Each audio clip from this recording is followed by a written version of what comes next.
Hey everyone, and welcome back to the channel. So today we get to take a look at the all-new 2025 BMW 550e. Huge shout out to Hendrick BMW Northlake for providing this sedan for me today. Take a look at their website. That link is down in the description below. So this 550e is finished off in Brooklyn Gray Metallic. MSRP is just over $85,000. Now this is powered by the 3-liter twin power turbo inline 6. It's also paired to the hybrid system, as this is a plug-in hybrid. It's also paired to the 8-speed automatic, and combined it pumps out 483 horsepower, 516 pound-feet of torque. That power is sent through the xDrive all-wheel drive system, propelling this 4,900-pound sedan from 0 to 60 in just over 4 seconds. It has a top speed of 155 miles an hour.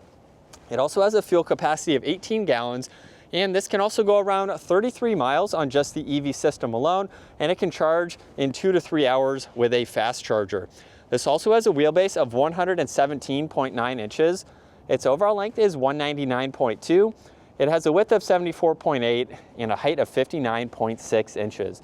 Now, as we take a look at the exterior styling, this model also has the M Sport package, so it provides it with all the gloss black accents up front. You'll notice too with the kidney grille, this also has the illuminating surround, which is a really cool accent. There's the forward-facing camera, the sensor underneath that for the distance pacing. There's also active grille shutters too, which will open to provide more cooling. This is also equipped with LEDs with the dark housing there.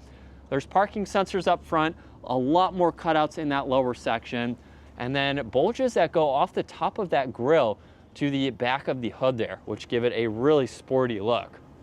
Now, as we work our way to the side, this has a pretty unique set of wheels with that two-tone design. There's also the blue M Sport brakes, as well as the blue accents to indicate that this is a hybrid, and it also features the regenerative braking technology. Now, this also has two-tone for the side mirrors with the camera and the turn signal. There's the gloss black that continues down the window trim. There's also gloss black for the entire roof there, and then even more gloss black for the lower side skirt. There's also that angled line just above that, as well as a line right over the door handles where this does have that flush design to give it that integrated look. There's also the small gloss black spoiler in back, along with the dark LEDs. There's the backup camera, all the sensors, and then more gloss black for that lower diffuser. Now, as we work our way to the cargo space, this model does have a power trunk. So you can use the button on the key fob or that one underneath, where you have a pretty good amount of space. You do lose the cutout over here. I believe some of the hybrid technology is hidden away, but you still get the one over on the right side. You can also fold down the back seats, so that will give you a lot more interior space if you need it. There's also tie-down hooks if you need to secure any items. There's 2 buttons up top, so you can close that trunk or lock the vehicle. If it does lock, there's no proximity sensor on the back here, but as you heard, it just unlocked. I can grab the front door handles, and there is a setting that can unlock the back door handles as well. Now for the interior, take a look at this leather. Really cool design.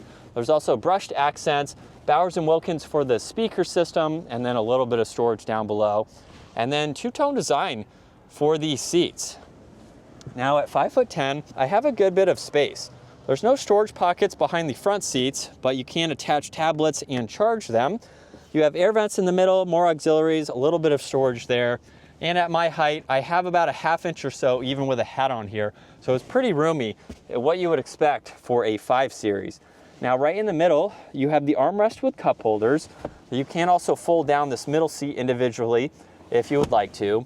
And then you have a good bit of visibility with the amount of glass that's in the back. The 5 is also stamped on the back, which is unique for the 5 Series.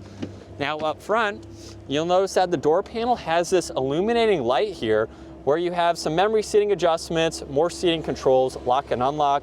There's the window controls, side mirror adjustments, and then you get additional storage down below.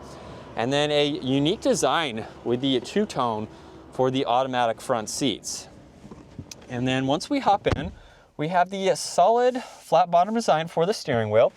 Let's turn this on though, where it will default to the EV, so you won't hear it turn on. Now on this left side, all of the cruise control settings. Right side, there's volume, you have music shortcuts, Bluetooth and voice commands, and then when you push on this button, you can go through all of this content within the digital gauge cluster. So you have quite a lot that you can scroll through here, including the augmented reality. So you can pull up the forward-facing camera, and then you can go through a little bit more here and scroll over to the layout. So you can also adjust how you would like to view this information, and you have the head-up display where you can go through a few different settings there. Now you'll notice in the lower right, this is for the EV. It currently says 39 miles, so a little bit more than what I stated. And then on the left side, that is your fuel. So you have those two different settings there. Now this is also equipped with paddle shifters, and you'll notice it says boost on this left one. So if you hold that for a few seconds, I will show that once we get this out on the road. Now on the left side, you have one control for the air vent. You also have some headlight adjustments, fuel cap release. And then as we work our way to the infotainment system, you can go through all these icons where you have your charging, your drive recorder, interior lighting. There are a lot of things that you can go through, Apple CarPlay and Android Auto as well. Here's the split screen where you can go through the nav as well as some info on that left side. You can easily get into all the climate adjustments, pull up the navigation and music, and then get into your heated, ventilated, and the heated steering wheel adjustments. Now there's more gloss black underneath that, along with some controls for the air vents here. You get more storage down below, along with lighting for the cup holders. There's some auxiliaries too. And then there's all these shortcuts for that touchscreen system. So you don't have to use it as a touchscreen. You can use all those shortcuts. There's the rotary dial as well. There's volume and tuning behind that. If you push on My Modes, you can get into a few of these different settings where it's going to change all of the lighting. Putting it into sport mode activated the vehicle. So it just started up. You can go into efficient. Some of these will also adjust the sunshades. So in expressive, the entire sunshade will open up, and then we have this funky design that you can see. So pretty neat to see all of that. Kind of a gimmick, but it is neat. And then there's the 360 camera system, so you can go through all of those angles to give you all of that added visibility. And then you also have some settings you can get into, including the iconic sounds, so you can pipe in some of that exhaust noise. Now this is how you put it into reverse, where you get that backup camera. There's also drive and sport mode, the e-brake behind that, auto hold, and then there's the split design for the armrest with some auxiliaries. The glove box also has a good bit of space. You'll see more lighting on that passenger side, garage door buttons up top, dome lights, and adjustments for that moonroof. It does not open, so you just have that glass there. And then here's a look at visibility, where you can easily see all around. As we get behind the wheel now for this all-new 5 Series from BMW, this isn't the only plug-in hybrid 5 Series available. The M5 is strictly a plug-in hybrid, but you can get some other 5 Series trim levels that aren't the plug-in hybrid. So just depending on what you like, what your personal taste is. Now I have been able to drive the M5, has a lot more power than this of course, and I do own a plug-in hybrid X5, so I have a lot of experience with this system and what it's like. Now as far as driving the 5 Series, it's a very nice vehicle. This is something that's a little bit more luxury focused, more refined feeling. The 5 Series is a great daily driver, and now that we have the plug-in hybrid here, it is going to give you a far range. Now BMW claims you can go around 420 miles combined with the gas and the plug-in system. Now with my X5, I've been able to go around 600 miles, and that's with keeping the EV system charged.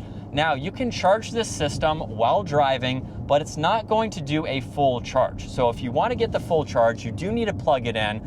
And I find that I plug in the X5 probably 2 or 3 times a week, just depending on if I know the vehicle is going to be driven long distances. So around town, it's okay for the vehicle to charge and regenerate and do all of that, but you can't just rely on that. The vehicle does need to be plugged in and fully charged just to go through its cycles. But on 1 tank of gas and charging it periodically throughout the week, I can get about 600 miles. So I think you can go farther than what BMW claims if you stay up to date with your charging. Now, let's put it into sport mode here, and we can downshift.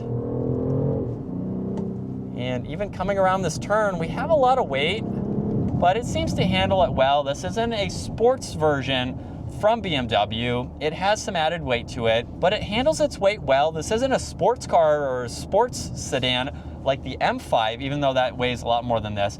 So we have some weight to it, but it's more of just a luxury cruiser, if you want to call it that, for this sedan. But this is nice to drive. Very comfortable. I don't have any complaints with it. And if you were looking to get that hybrid system, you can now get it without having to go up to the M5. So I think that is neat to see. We have a detuned version, different engine, of course, too. But it's nice. We have a lot of nice options, too. And for the price, I don't think it's all that bad, especially for all of the hybrid technology that you are getting. And we are in sport mode, second gear. Here we go. And a mild acceleration, we are up to speed. Now we also have this boost paddle on the left side. So let's go all the way up into 8th gear, 7th gear. It will let us go to 7th. If I hold on that for a few seconds, we now have a countdown from 10 seconds, and you'll notice it went into 3rd gear. So it actually jumped significantly to give you that power. There's the rev matching, so there was nothing unsmooth about that.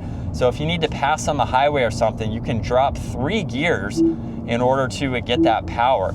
But this is what it's like to be behind the wheel for this 550e. Definitely a really nice vehicle. I like all the materials for this model, and it reminds me of the M5 that I was in a couple weeks ago. So if you want to take a look at that, I have a few of the M5s for some videos to get that content. But this is a very nice and relaxing sedan to drive. As far as its maneuverability goes, looks like we can do that without having to back up, and then we can get back up to speed here. The plug-in hybrid system, again, just to touch base on that, I think it's a really neat system. I think it's better than just getting a full electric vehicle. Right now, this vehicle has 38 miles on the EV system and 47 miles with the gas. So if for some reason you are going farther than that, you are going to run out of fuel, and then you have the EV system to assist you, which I think is a neat kind of secondary thing to have, but it's also going to give you a slight bump in power too. So you can get a little bit more power with some extra added benefits for the hybrid system in general. And it's just going to give you a really nice drive. Some of these here are a little bit of a gimmick, but I think it's pretty neat nonetheless with all the tech and everything that you get. It's also super comfortable, very refined feeling. It's quiet. It would make for a great daily driver. You have a lot of space too. So this is a family sedan. You could place a lot of people in here. You could put a lot of items, whatever you have with you for the day.